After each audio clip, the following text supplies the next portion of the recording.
এটা एग्जांपल করছি এখানে কত 1 নম্বর एग्जांपल করলাম ঠিক আছে স্যার ওখানে দেন एग्जांपल পড়া দেন তো এখানে জায়গা নাই আমি এই জায়গাতে দিলাম এবার দেখো 2 নম্বর एग्जांपलটা দেখো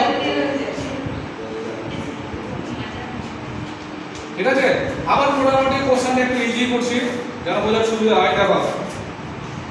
I SW show a man আমি একটা মানুষকে দেখেছিলাম বুঝা গেল আচ্ছা he was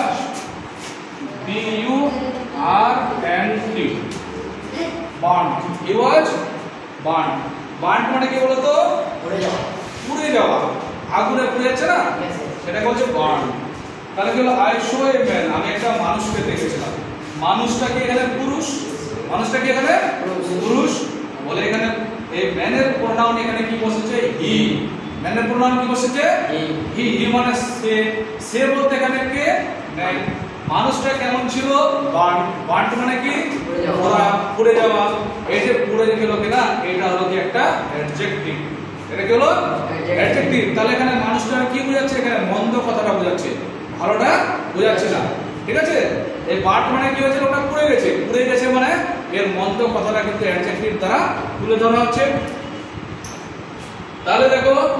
I saw a man আমি একটা মানুষকে দেখেছিলাম হি ওয়াজ বার্ন সে ছিল পোড়া তাহলে এবার এটাকে যদি পাস্ট পার্টিসিপল দিয়ে যদি জয়েনিং করা হয় আই স এ বার্ন তাহলে উত্তরটা কি হবে